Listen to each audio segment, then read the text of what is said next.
Remember, you can't cross the red line in the shop without closed-toe shoes, wearing long pants, wearing safety glasses and hearing protection, long hair pulled up and loose jewelry put away, addressing long sleeves or loose clothing. Make sure your hair is tied back, make sure your sleeves are rolled up or you're wearing short sleeves, and you've got to keep any loose or dangling items away from that rotating machinery. And it's really important for you to remove your jewelry and not to wear gloves. People are worried about metal shavings, splinters, metal splinters in their fingers, and so they want to put on a pair of gloves. It's a recipe for losing a hand or losing a finger.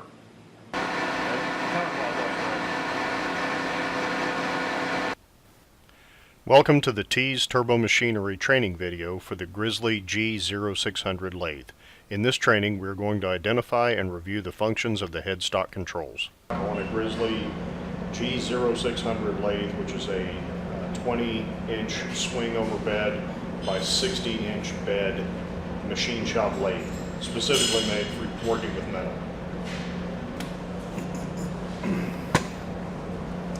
I'm going to discuss the buttons.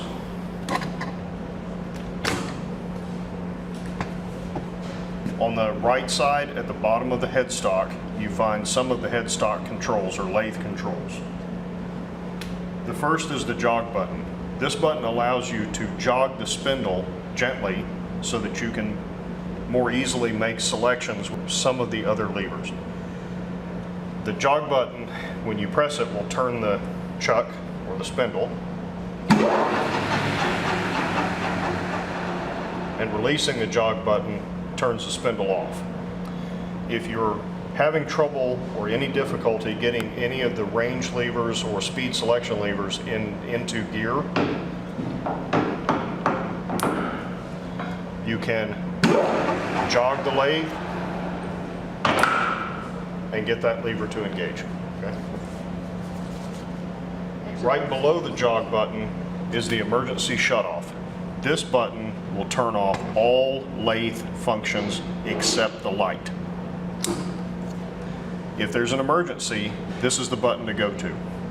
Once you've cleared the emergency or determined that it is an emergency or you fixed the problem, you rotate this button. The button will pop back out into the on position and you see the lathe is now back on. Right below the emergency stop button is the lathe's on-off switch.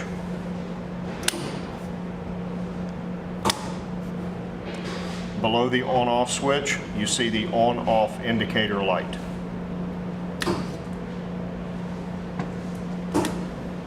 Also, the emergency stop button turns off the bright green light, indicating that the lathe no longer has power. Below the on-off indicator light is the coolant control switch, and you'll hear the motor come on. The coolant control switch is used to turn on coolant flow to take heat away from the material that you're cutting so that you don't damage the material or damage your cutting tool.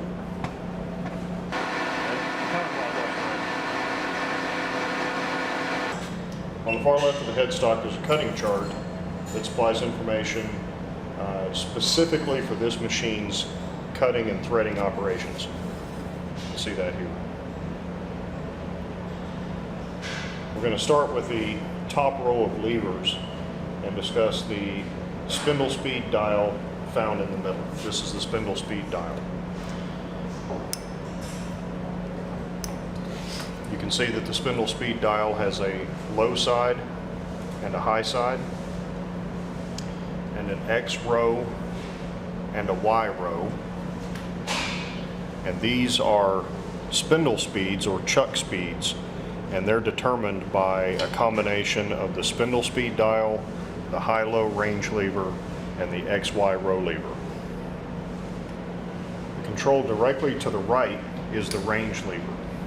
This lever is used to select the high or low range spindle speeds from one of the 3 spindle speed modules shown on the spindle speed dial.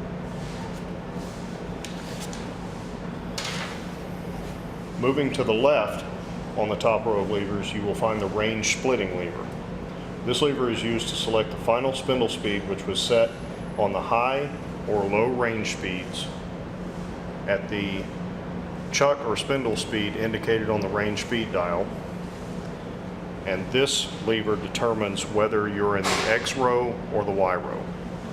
For instance, if you wish to turn at 1100 RPMs, you'll set your high-low range to the high side, indicated here, and you'll set your XY row selection lever to the X selection here. That puts your spindle speed at 1100 RPMs. High column, X row.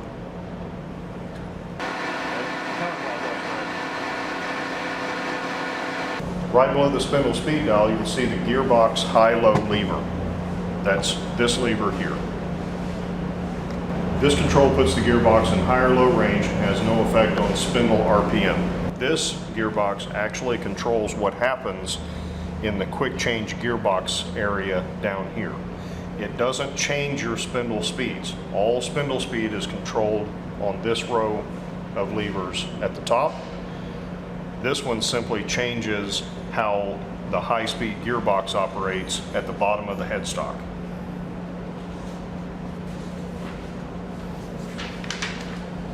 On this lever, the Roman numeral number 1 indicates high speed. The Roman numeral 2 indicates low speed or low range.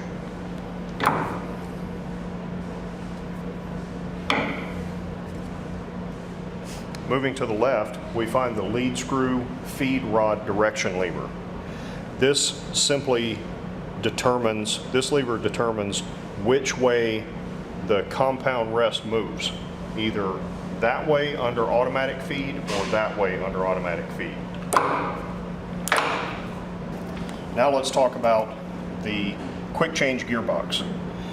All of these functions down here control how fast the compound rest moves back and forth under automatic feed. And I'll demonstrate, you'll be able to see the difference in speed on this lead screw and feed rod here and here by using the controls here. So at this point I've got to turn the lathe on. The red lever, it's like a gear shifter. Okay. You're going to pull it to the right and then gently down, but not too far.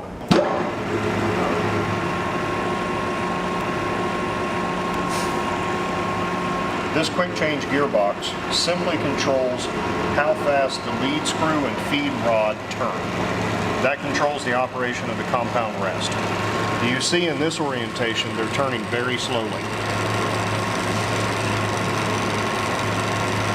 If we move back over to the quick change gearbox and we change orientation of these three levers, you'll see an increase in the speed of the cross feed.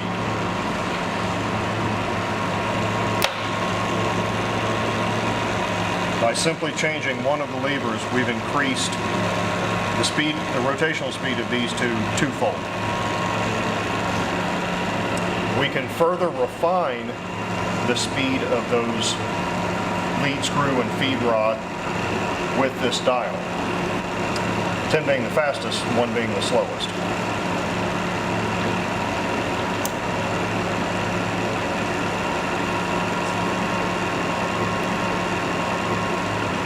And by referring back to your threading and cutting chart here, you can make a determination based on the type of machining operation that you're doing where your quick change gearbox should be set. Thank you for watching the Tees Turbo Machinery training video. Your instructor will receive your quiz scores electronically. Please schedule an appointment with your instructor to complete the final assignment, the physical identification and demonstration of headstock controls.